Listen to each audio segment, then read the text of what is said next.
ఈ free fire road ఎంత దొంగన కొడుకు అంటే మన అందరి దగ్గర గోల్డ్ ఎక్కువ అయిపోయిందని ఆ గోల్డ్ మొత్తం దొబ్బేయడానికి అయితే ఒక ఈవెంట్ అయితే తెచ్చాడు. చెప్పాలంటే బండిల్ ఇంకా గ్లూవాల్ బానే ఉన్నాయి. చూడాలి మరి మన గోల్డ్ ఎంత దొబ్బెడతాడో. ఓకే, మనం అయితే ఇప్పుడు ఫస్ట్ స్పిన్ చేసేద్దాం. అయినా ఈ దొంగన బట్టగాడు ఎట్లయినా మన ఫస్ట్ స్పిన్ తీయడు. ఏదో మనం ఇప్పుడు స్పిన్ చేయాలి కాబట్టి చేస్తున్నా. ఓకే, ఇదేదో మాకు ఇచ్చిండు, బ్యాగ్ ఇచ్చిండు, హెయిర్ స్టైల్. అరే బండిల్ ఇచ్చేసాడబ్బా. ఏదో తెలియకనేసా, నువ్వేం దొంగన కొడుకో కాదులే, నీలో కూడా కాస్త మంచితనం ఉందని ప్రూవ్ చేసుకున్నావు బాబాయ్.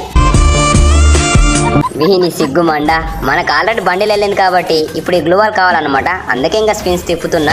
అరే మళ్ళీ బండిలు వెళ్ళింది అబ్బా, మళ్ళీ తిప్పుదాం. అరే మళ్ళీ బండిలు ఇచ్చాడబ్బా, కానీ గ్లూవాల్ మాత్రం ఇవ్వలేదు. మనం మాత్రం గ్లూవాల్ వచ్చే వరకు తిప్పుతూనే ఉందాం. ఇప్పుడైనా, కనీసం ఇప్పుడైనా. అరే ఇంకెప్పుడు వెళ్తుంది రే గ్లూవాల్? అరే ఇయ్యురా, అరే ఇకనైనా ఇయ్యురా.